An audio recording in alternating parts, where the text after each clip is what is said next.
Didn't really know much. Thought I knew a lot, but I met this young couple, and they were in their early 20s, and what had happened was they were on a trip, and they rolled their car, and the guy broke his neck. He became a quadriplegic, and she began to take care of him. It's a lot of responsible for like 22 years old, you know? It's like a big deal. So I met them, and I really loved them a lot, and I wanted to help their life to be better, however I could, because I wanted them to feel like relief, you know? It's a lot of stress.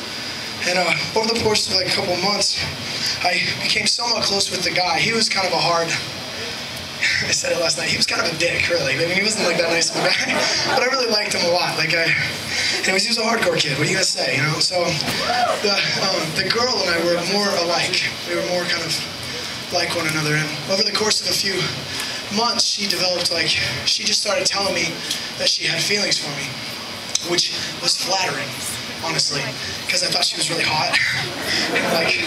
I was like flattered. I was like, me? Like, who am I? I'm like some little high school kid, you know? So a little while later, we ended up going on a trip to California, and on that trip, we ended up having an affair.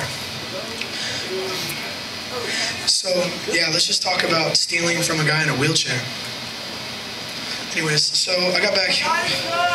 Better believe it. We'll get there. Hold on 1 second, because there's a lot of people in here, and I know there's a lot of dudes in here, and you struggle with sexual purity, you struggle with pornography, you struggle because you've given something away you can't get back. And there's a lot of girls in here, and you've been trying to impress men that didn't love you by giving yourself away.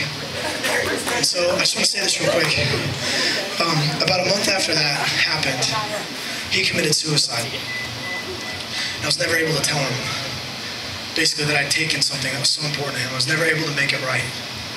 And there's a psalm that David wrote a long time ago. It's the 51st Psalm. And he had sex with this other guy's wife and then killed the dude so he wouldn't have to own it. And then he wrote this song, and the song was, he wrote to the Lord, he said, "Have mercy on me, according to your unfailing love. According to your great compassion, would you blot out my transgression? Would you make me pure?" And I hated God at that point in my life, and I hated church, and I wanted nothing to do with any of it. I thought it was a joke. But I was gonna die. There's no reason to be that big of a scumbag. There's no excuse to live like that. Why would I do that? And so I just called out to a God I didn't even believe in. And I was like, if you don't help me, I'm not going to make it. And he kind of broke into my life, and he just said, hey, a lot of the stuff that you think about me is wrong because it's been based on a religious system or on a church community or on people and not on me. Can I change your mind? And I was like, yeah, but you better hurry. And it took a little while. It took a couple years, actually, for me to really give everything I could to this God. But I want to tell you guys, religion, or the controls, or all the little crutches that we lean on, are not Jesus, and they can't save you. And some of us in here, you've been where I've been, which is like at the end of your rope.